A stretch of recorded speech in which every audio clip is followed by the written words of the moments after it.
ഡൽഹിയിലെ party ആസ്ഥാനത്തെ AICC general സെക്രട്ടറിമാരുടെയും സംസ്ഥാന ഇൻചാർജുമാരുടെയും യോഗം ചേരും.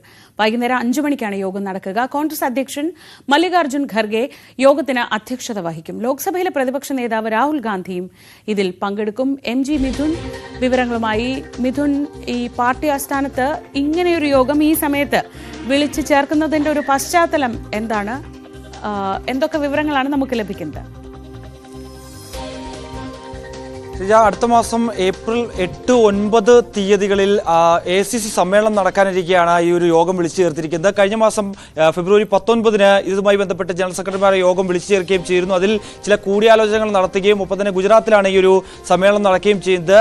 കഴിഞ്ഞ ആഴ്ച രാഹുൽ ഗാന്ധിയുടെ അധ്യക്ഷതയിൽ ഗുജറാത്തിലെ PCC അധ്യക്ഷന്റെയും ഒപ്പം തന്നെ അവിടുത്തെ ജനറൽ സെക്രട്ടറിമാരുടെയും ഇൻചാർജുമാരുടെയും യോഗം വിളിക്കുകയും തുടർന്നുള്ള നീക്കങ്ങളെ സംബന്ധിച്ചും ഒപ്പം തന്നെ അവിടുത്തെ പൊതുസമ്മേളനം എങ്ങനെയായിരിക്കണം നടത്തേണ്ടത് അത് സംബന്ധിച്ചുള്ള കൂടിയാലോചനകൾ നടത്തുകയും ഒപ്പം തന്നെ പാർട്ടിക്കകത്ത് തന്നെ RSSുമായി ബന്ധമുള്ളവരുണ്ട്, അവരെ പുറത്താക്കുന്നതടക്കമുള്ള കാര്യങ്ങളും രാഹുൽ ഗാന്ധി പറയുകയും ചെയ്തിരുന്നു. അതിന് പിന്നാലെ കൂടിയാണ് കൂടിയാലോചനകൾ നടത്തുന്നതിന് വേണ്ടി ഇന്ന് വൈകിട്ട് 5 മണിക്ക് യോഗം AICC ആസ്ഥാനത്ത് ചേരുകയും ചെയ്യുന്നത്. മല്ലികാർജ്ജുൻ ഖാർഗെയുടെ അധ്യക്ഷതയിലാണ് യോഗം ചേരുന്നത്. രാഹുൽ ഗാന്ധി ഈ യോഗത്തിൽ പങ്കെടുക്കുകയും ചെയ്യും.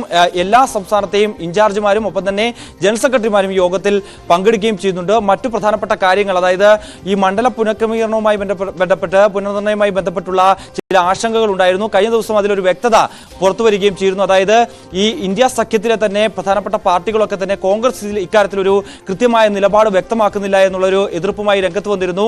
കഴിഞ്ഞ ദിവസം ബംഗളൂരുവിൽ നടന്ന വാർത്താ സമ്മേളനത്തിൽ മല്ലികാർജ്ജുൻ ഖാർഗെ തന്നെ ഇതുമായി ബന്ധപ്പെട്ടൊരു നിലപാട് വ്യക്തമാക്കിയിരുന്നു. അതായത് ഈ രീതിയിൽ മണ്ഡല പുനർനിർണ്ണയവുമായി മുന്നോട്ട് പോയാൽ അത് ഈ തെക്കൻ സംസ്ഥാനങ്ങളെ വലിയ രീതിയിൽ ബാധിക്കുകയും ചെയ്യും. അതുകൊണ്ട് തന്നെ ജനസംഖ്യ അനുപാതമായി ഇത്തരത്തിൽ മണ്ഡല പുനഃക്രമീകരണം നടത്താൻ പാടില്ല എന്നുള്ളൊരു കാര്യം വ്യക്തമാക്കുകയും ചെയ്തിരുന്നു. അതടക്കമുള്ള കാര്യങ്ങളിൽ തുടർ സമരങ്ങൾ തീരുമാനിക്കേണ്ടതായിട്ടുണ്ട്. മറ്റു വിഷയങ്ങളുണ്ട്, അതടക്കം ചർച്ച ചെയ്യുന്നതിന് വേണ്ടിയാണ് ഇന്ന് വൈകിട്ട് യോഗം വിളിച്ചു ചേർത്തിരിക്കുന്നത്. പ്രധാനപ്പെട്ട അജണ്ട എന്ന് പറയുന്നത് അടുത്ത മാസം നടക്കാൻ പോകുന്ന ഈ പൊതുസമ്മേളനം, AICCയുടെ പൊതുസമ്മേളനം അത് മികച്ച രീതിയിലാക്കുക. അതിനു മുമ്പ് തന്നെ മുന്നോടിയായി ഈ DCC പ്രസിഡന്റുമാരുടെ, എല്ലാ സംസ്ഥാനങ്ങളുടെയും DCC പ്രസിഡന്റുമാരുടെ യോഗം വിളിച്ചു ചേർക്കണമെന്നുള്ള അജണ്ടയുണ്ട്. കാരണം 2009-ലാണ് ഇതിനു മുമ്പ് DCC പ്രസിഡന്റുമാരുടെ യോഗം വിളിച്ചു ചേർത്തത്. അന്ന് വലിയ രീതിയിൽ UPA സർക്കാരിനെ വിജയത്തിലെത്തിക്കുന്നതിന് വേണ്ടി നിർണായകമാകുകയും മറ്റു പല സംസ്ഥാനങ്ങളിൽ വിജയിച്ചു കയറാൻ സാധിക്കുകയും ചെയ്ത് ഇത്തരത്തിലൊരു യോഗത്തിന് ശേഷമായിരുന്നു. അതുകൊണ്ട് തന്നെ ആ രീതി തുടർന്നു പോകണം. അതുകൊണ്ട് തന്നെ പല സംസ്ഥാനങ്ങളിലും ഇപ്പോഴും